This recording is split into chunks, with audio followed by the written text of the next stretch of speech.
Hey everybody, welcome back to Automation. So today we're going to be doing another idea that somebody's come up with. This one is make a third competitor to the Subaru versus Mitsubishi battle, and what the heck is that? So ignoring that last line, I've picked out a body for this. It's the 2009 sedan.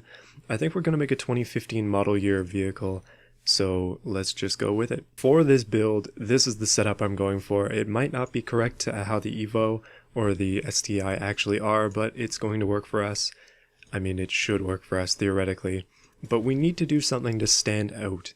We need to do something with this car to make sure that we are set apart from the EVO and from the STI, as well. The STI is a boxer, the EVO is an inline 4, pretty sure.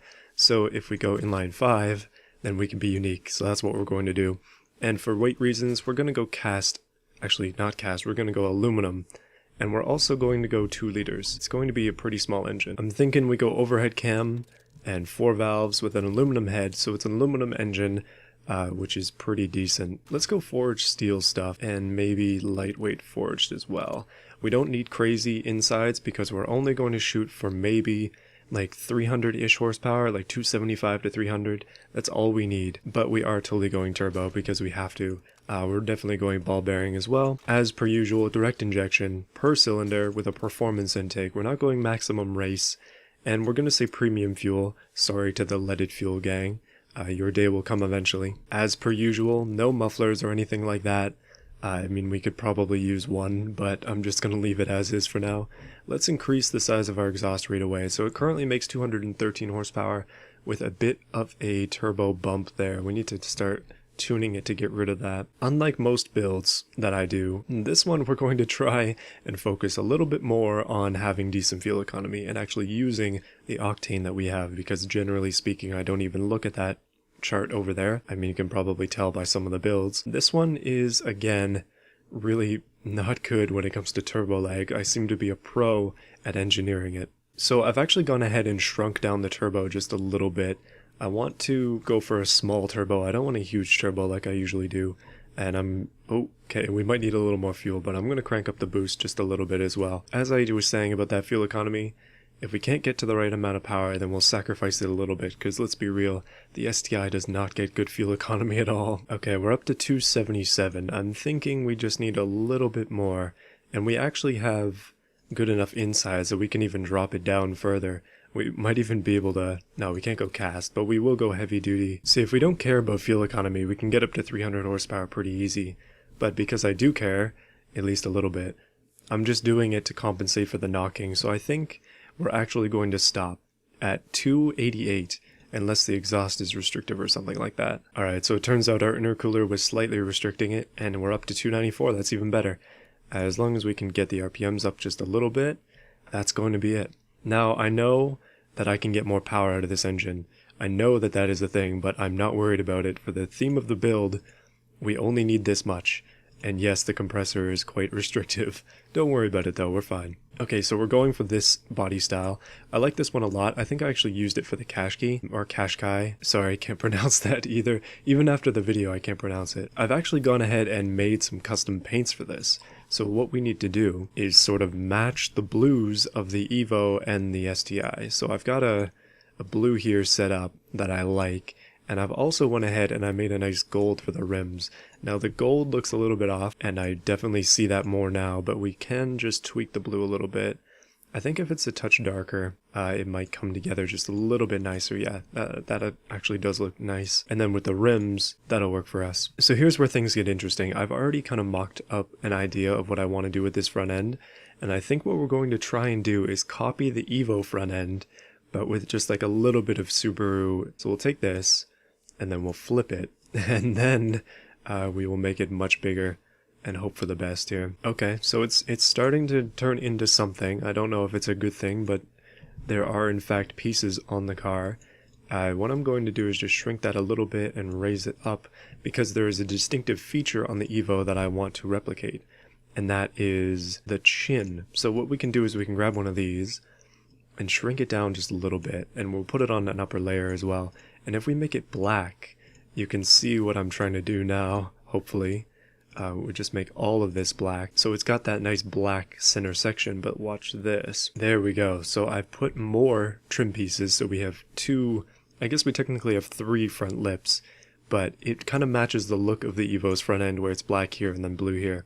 I like it a lot. Now there is another trick that we can do. These things here happen to have lights in them, and they do genuinely work. So what we can do is we can grab one that's sort of similar. We'll just grab these here, and you can see that if we put those there, it's starting to come together slowly. Okay, another thing that I want to replicate is the little bump in the front of this. So what we're going to do, and this might not work, but I'm going to try it anyways. We can take this, we can mirror it, and we can put it down here-ish and kind of just make it a little bit bigger, I guess. We'll probably have to bring this up to a second layer. Okay, that's getting somewhere. We definitely need some lights though. And I forgot about an all-important piece. We need that big bar in the middle. So if we put this here like that, then we can take another vent actually and we can put it on there as well. It's actually starting to become something. I'm a little bit surprised. Alright, well that's kind of what I was going for. I think if this is blue, then that kind of just messes it up, so we'll go black for that. We just need some good lights to kind of tie it together, and probably a badge on it too. Now for the badge on this, I was thinking that we call this brand King, and I don't know why, I just felt that that was kind of, well, kind of cool. Alright, so I put some big lights on there, and it's looking a little awkward. It doesn't look like an Evo, but we can continue to add more details, and hopefully as we continue on, it'll slowly get to the point. One thing we do need is an intercooler, so I'm going to just make a custom one because the intercooler mod is currently not working. Let's just make this color, and we'll make that color as well. And we want it to be behind. It's definitely a unique look. I kind of like it though. We've really overstyled things, but it's still interesting. Maybe, oh, Nike check marks in the lights? Actually, I'm going to keep that. I like that a little bit. But we do need some turn signals as well. Now that is cool. It's definitely not exactly the same as the Evo. This is very much my own artistic thing, but I like it. I like the way that this is coming together. I think as we start to design more of the car, it'll actually like come together. But we definitely need a little bit of Subaru involvement here. So why don't we just put a hood scoop on the front of it? There we go. Hood scoop on. That is an interesting front end for sure. We're going to attempt a Subaru rear end. Alright, so I've got the lights in place. This is obviously not going to be exactly the same, but it's sort of a good idea. One thing that we cannot miss is the wing. Now I've tried every single one of these wings already, and I don't like them. I mean, we could just take the STI wing and just slap it on, but it just, I don't know, it just doesn't really feel right. It's kind of like an Evo with a massive wing. Plus, I already put that on the previous rally car I made, which was a bit of a it wasn't great, so I don't want to like call back to that in its badness. So instead, I think I'm going to go for this one. That's the temporary idea. It might change, but I do like that just smaller wing. I definitely need some more mods that actually work with this version of the game when it comes to wings, because yeah, it's not amazing. So you'll notice that it is single exhaust, and the reason for that is because it's an inline engine, so it's only got one side, like one bank for the exhausts. So what we need is a big like cannon out the back, but what I'm going to do, and this is kind of bad, but it's something that a lot of manufacturers seem to do these days, I'm going to put a fake one on the other side. So we've got our real exhaust here, and the fake one over there. Now the reason I did that was because I want to put on one of these, because that is very STI-esque, but we're also going to just paint it a darker color as well. And as long as we can get these lined up, just put them in there just nice and easy like that, you can see that this is actually going somewhere. Okay, one thing I do want to replicate in the back is something new to me that I haven't actually tried yet.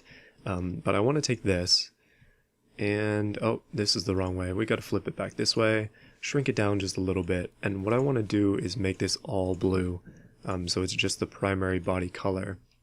Maybe make it a touch wider, a touch bigger. This is going to be the license plate holder. I know it is too far in, but that's just kind of what we have to deal with here. What we can do though is we can take trim. We'll just take the basic trim, put it here, put it above it, and then we have like the little lip that cars have on their license plate piece. And if we change that to be blue, it actually looks kind of legit. That's very similar to what it actually is. I think that these lights need to be quite a bit bigger. Alright, so just a few little touches here and there. We've come up with something that isn't terrible. One thing that we can do is change the rims. Now, I was debating on going with like stock STI style rims, or maybe just coming up with something on our own, and I feel that the best thing to do is probably just go with these ones. They're kind of like a mix between the EVO and the STI, so yeah, we're not trying to copy either car, we're making our own thing, but that doesn't mean we can't draw inspiration from them, as I have been doing this entire time. This whole area here is reminding me so much of the Qashqai, but it's also because it's the same body. I might even be using the same handles on it, I'm not even sure. We do need some mirrors though, so let's put some of those on. Gotta be able to see the competition behind us. Ah, it's actually coming together. I don't want to do excessive vents or anything too crazy like that, but it's got some flair to it. It's kind of nice. One thing I didn't do was modify the body at all though. One thing that we definitely are going to need, I know we're only at like 300 horsepower, but we should probably just raise these out a little bit. Just get some of that wide body going. And then, oh, okay, all these fixtures need to be replaced now. So I think styling wise, this is it. Like, it didn't take too long. We just need to come up with a name for it. I put a turbo badge on here, but we still need to put some letters. I have not decided on what it's going to be called, so I need to think about that. Alright, I've come up with a name. It is the King XR5 Turbo. So moving on to drivetrain, we are going all-wheel drive, of course. We are also going manual, and we're going for a 6-speed gearbox.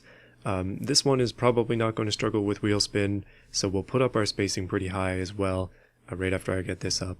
That was the mistake I made a long time ago with the rally car. It was just not good.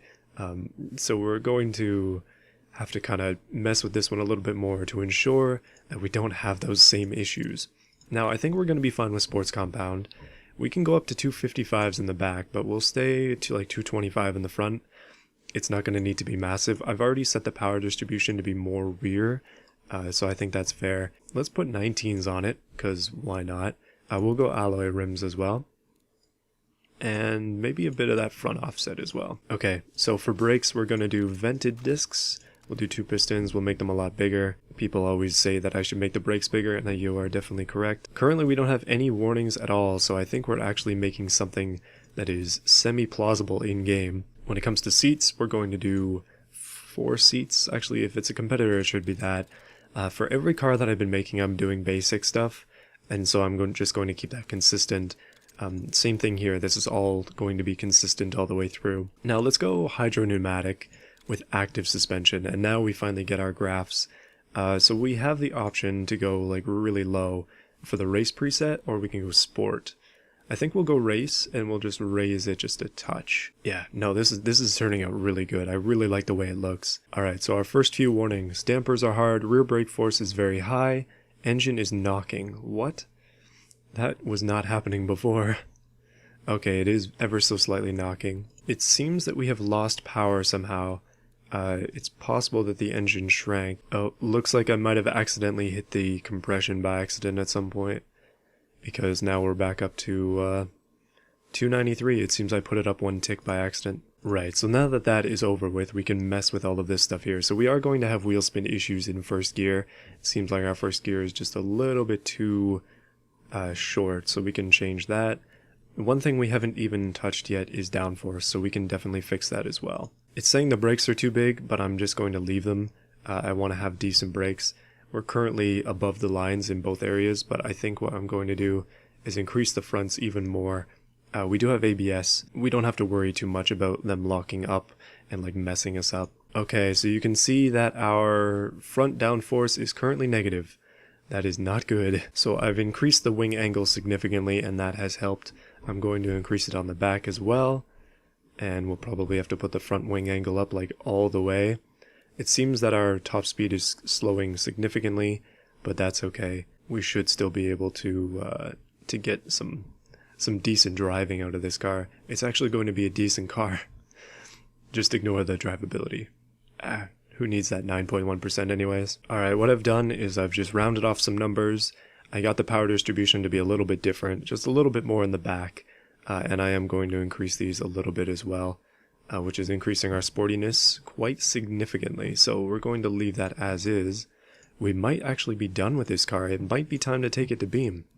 So it is 1400 kilos, which is reasonable, 300-ish horsepower, really nice high revving, inline 5, sorry, turbo. Yeah, the King XR5 is ready to go into beam. So this car came out pretty much perfect, except for two glaring issues. One, it has no hood. Yeah, it seems to be an issue with automation and beamng.drive exporting. Unfortunately, this car has a little cube instead of a hood, but, well, we'll just have to deal with that. And the second issue is, let's just get out into the light. It is, like, very, very bright and very shiny. It almost looks chrome. I think in the future I can definitely fix these. Once automation updates once again, I'll be re-exporting it with maybe a little bit less flake and a hood, which will be nice. So the big question is, how does it drive? And the answer is very, very well. It really can accelerate quite quick. 300 horsepower is pretty much perfect for this car. I think it's really quite a good looking car, and it drives just as good as it looks. Just flying down the runway here, I'm just flooring it. I mean, we're doing, what is that, 170 something already? Probably wheel spin in there somewhere as well. It destroys itself really well too. Or at least I destroy it well. But let's just cruise around some of these roads so I can show you what I mean. Like, I've been driving this around a little bit because I really enjoy it. Like, it's a genuinely good driving car. And it feels like exactly like I would expect an STI or an EVO to feel. And I think that it has that sort of characteristic to it. Like, it's good handling, it's got a decent amount of power, it is semi-capable off-road, although I haven't exactly tested that yet, but we can try it. It gives me confidence as well when it comes to its speed. Like, I feel that I can drive this fast without having to worry too much, and I really like that. Like cars like the Beamero and stuff, when I drive those, they kind of scare me, because they're honestly dangerous. Like 2900 horsepower is fun, but it's also like really not good for practicality, and it's very hard to drive. But stuff like this is just fun. I think the Trig X is the most comparable vehicle we've made to date, even of all the cars I've made so far on the channel, that compares to this one when it comes to performance and handling. I really enjoy both of these cars. So one thing that I have to consider when I'm doing this is that YouTube really does not like trees, and this map is literally just trees, so I think that we might be better going to a bit more of an industrial area. That might help the video footage look a little bit better. Alright, so we are here in the West Coast map. This is my favorite map in the game. Let's just drive around a little bit more. Maybe get some city street action here. Like I was saying before, I think the Trig X, like the Trig X is 300 horsepower. It's rear wheel drive, but it's like a high revving rotary, so it's got a bit of a unique taste to it. I think that this one shares that similar uniqueness, where it's an all-wheel drive i5 turbo. So I definitely think that it can be a runner-up in the Autoflux games, but as well as the battle that it was intended for. It'd be great if we had like a real-world example that we could compare it to with the Subaru and the EVO to see if they're, well, superior in any way. The only thing we can really do is say looks-wise and engine performance-wise how good it is. I don't exactly remember what the EVO and the... Uh-oh. Totally didn't break enough for this. Okay, my mistake. Yeah, but we can look at the performance data. We can look at the look of the car to compare, and that is a subjective thing, so it's up to you. Personally, I do like the look of the STI, but I do like the look of this car as well. The EVOs are okay as well. I mean, all of these cars are decent, right? It's just like fan people on one side or the other kind of debating over which one is better, but in reality they're just both good cars. Alright, this car, despite being, well, tuned for more acceleration, it can go pretty fast, as you're seeing. We were up to 180 kilometers there. I was thinking that this potentially might have less power than the EVO and the STI. I did not look up how much power they have, but I'm guessing it does. However, I would assume that it's probably a bit lighter, so it should have at least some performance gain in that area. Alright, onto the bridge we go. I'm just mashing the trigger over and over again. Like, without wheel spin, you can just drive, and I really like that. Definitely going to be continuing to just drive this around for a while now. Unless we reach a dead end, which I suspect that we are. It honestly looks better in the shade, and I think that's just because of its shininess. Alright, so let's take this car to the track and see how well it does against the current competitors from this season. Alright, so I've gone ahead and I've tested out the Brodozer and the Vomero on the leaderboard, but let's see how it is right now. As suspected, the Vomero is in first. I mean, it's gotta be in first. It's a 2900 horsepower V10, so yeah, that's kind of hard to beat. Then in second place we have the Group C Owl. This is a very fast V16 race car, so another one to beat. And then we have the Trig X. I really think that this XR5 can probably get somewhere here, maybe in between the Group C and the Trig X, but probably better than the Brodozer, so it's going to be either third or I guess that would be fourth. So let's see. Alright, taking off in the King XR5. It is a solid start from this car. I don't even need to try really. Just kind of have to push the throttle all the way down, and we're coming around the first corner. I might have to say this in every single video in the future, but I am using a controller. People don't seem to think that I am, but I am in fact using a controller. Alright, this car is very quick, and so far there have been pretty much no errors or issues at all. I mean, there are errors in my driving, but that's kind of the natural aspect of this, the fact that I have error. But I drive all of these cars, so my error is consistent. At least as consistent as it can be. I've been using handbrake to get around these corners, but it's probably not needed. Alright, coming down the long straight, we are currently doing 160 something. Get a hard brake in there, and coast around the corner nice and easy. Yeah, let's redo that one. That was a little bit too much handbrake. So I've been trying to go harder and harder with this car, just trying to get it right to its limits, and also right to my driving limits because I keep crashing. But I figured I'd show you what I'm trying to do. Just trying to like push it as much as I can. Just kind of hard on the brakes coming into these corners. Hit that turn there. Well, that was a little bit late on the brakes actually. Come around here and then down the straight. See, this is the section where I barely have to do anything. Like, you just hold the trigger on this car and it just flies. And then down here, gotta get stopped. And I've messed it up again. Okay, there we go. We're around the corner with some decent speed that time. Hopefully we can actually maintain it though, coming around this and back onto a massive straight. This car is actually pretty decent in the straights. It's got a good amount of grunt to be able to get up to speed, so not too bad. And down to these corners again. Can we do it without spinning out? And the answer is yes, goodness. Well, that's probably going to be it for this lap once we get through this section. This section isn't too bad in a car like this. You can see that we are... Ooh, come on. Gotta stop there. And it's just a smooth acceleration into the finish. So it didn't beat the Vomero, but 134.9. Oh, third place, nice. So it actually beat the Trig X, which had a 137.4. So I guess that i5 is better than the i3. So hopefully you enjoyed this video. Let me know what you think of it in the comments. I have taken some steps to try and improve the audio. Specifically, I moved my mic a little bit farther away, so I'm hoping that that helps. Let me know. I have tried to use some different Audacity editing tricks, but I haven't really been satisfied with them. Like, they just don't work. So I think it might be placement of mic and possible just the fact that it's not a great mic that are causing the S issues. So I'm trying to work on that. Hopefully I can in the future. Yeah, so thank you for sticking around all the way to the end, and I'll see you in a few days for more of this.